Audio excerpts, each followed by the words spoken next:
klasifikasi tanah yang selanjutnya yaitu klasifikasi tanah AASTO atau American Association of State Highway and Transportation Official. Boleh kita sebut dengan bina marganya Amerika ya. Jadi PU bina marganya Amerika itu AASTO ini. Jadi untuk AASTO ini hampir mirip nih dengan Unified. Jadi ada tanah berbutir kasar dan ada tanah berbutir halus. Untuk tanah yang berbutir kasar ini yang disebut dengan tanah berbutir kasar yaitu jika tanah itu 35% lolos saingan nomor 200. Sedangkan yang Unified tadi 50%, ya, 50% atau kurang lolos saingan nomor 200. Jadi ada perbedaan sedikit di sana. Juga material berbutir halusnya juga seperti itu, lebih dari 35% lolos saingan nomor 200, sedangkan yang tadi yang Unified itu 50. Itu perbedaannya. Kemudian juga di penamaan. Di Unified dia menggunakan 2 huruf, GC, GW ataupun yang lain. Sedangkan di sini menggunakan huruf dan angka. Jadi A1, A2, A3, A4, A5, A6 dan A7 ya. Itu.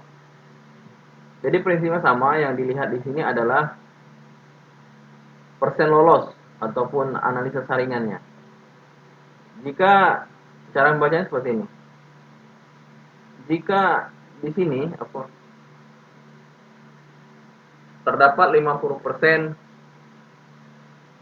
material yang lolos saringan nomor 200, ini kita lihat 50%-nya, maka disebut dengan tanahnya itu disebut dengan A1 A kecil. Nah, seperti itu cara bacanya.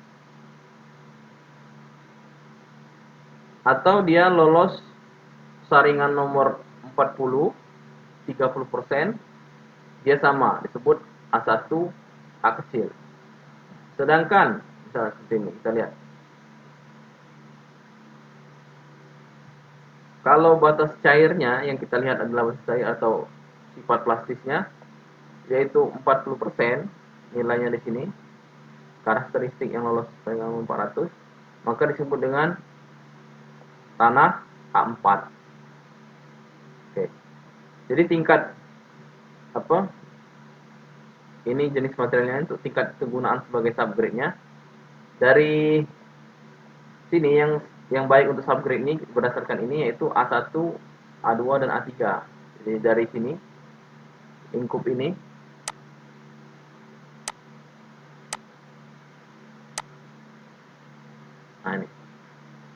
lingkup ini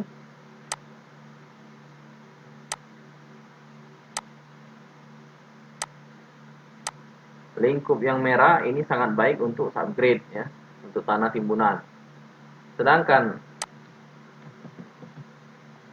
jika tanahnya nanti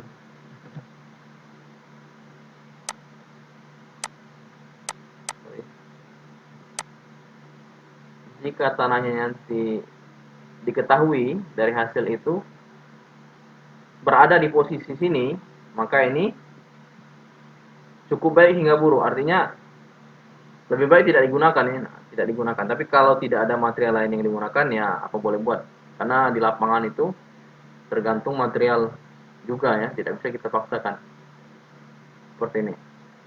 Jadi yang ini jika kalian nanti diuji A1, A2, A3, oh itu sangat baik untuk upgrade. Sedangkan yang A4 sampai A7 ini tidak, kurang baik ya, dari cukup sampai buruk ya, kurang baik untuk digunakan untuk timbunan.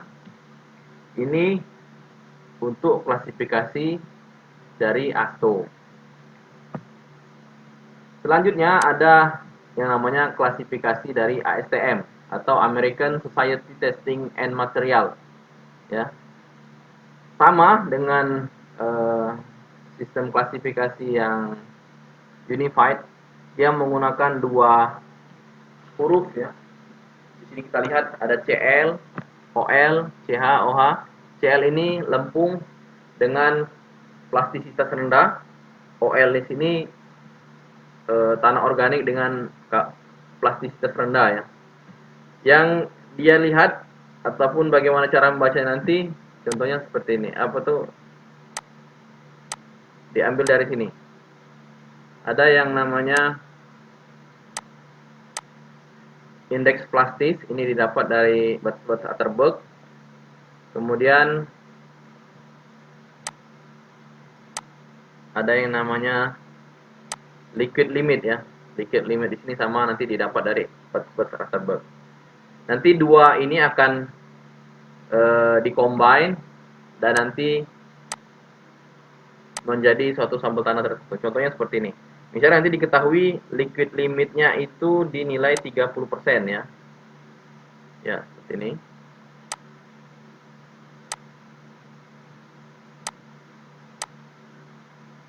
Oke, dinilai 30%. Sedangkan liquid limitnya itu berada di 40 ya, seperti ini.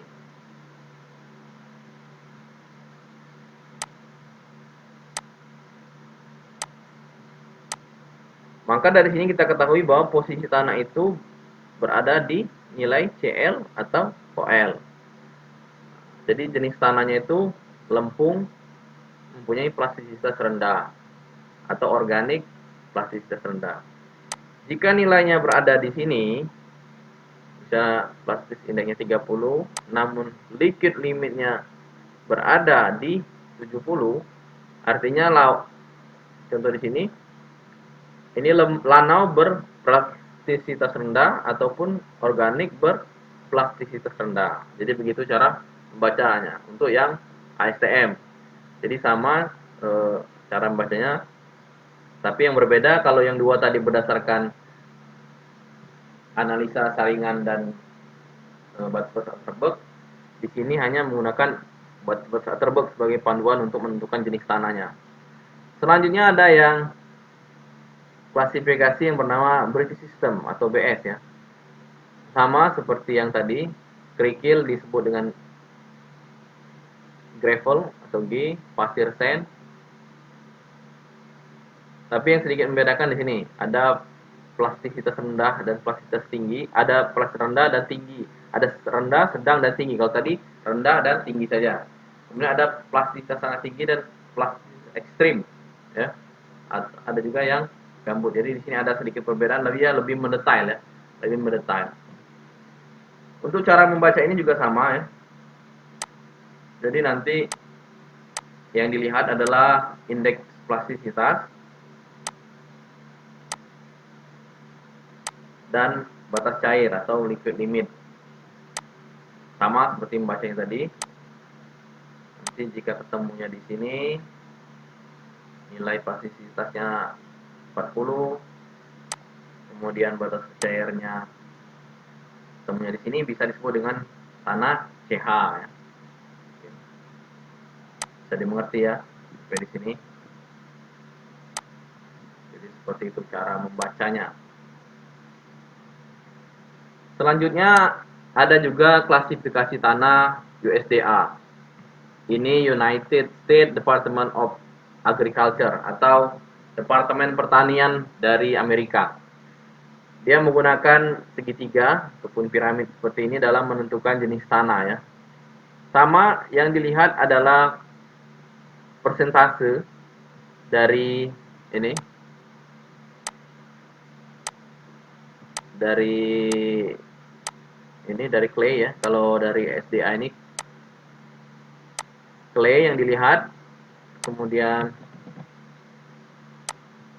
sill,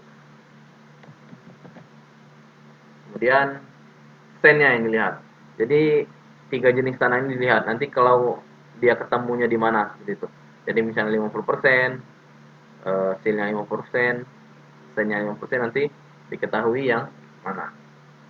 Ini sistem klasifikasi ya. Jadi ada 1, 2, 3, 4, 5. Ada 5 yang Bapak jelaskan di sini. Jadi ada sistem klasifikasi USCS, ada AASTO, ada ASTM, ada Precision System dan USDA. Ini yang Bapak ketahui. Tapi yang sering digunakan yaitu ini USCS dan Unified. Ini yang biasa sering digunakan. Mungkin itu saja yang saya sampaikan mengenai klasifikasi tanah. Assalamualaikum warahmatullahi wabarakatuh.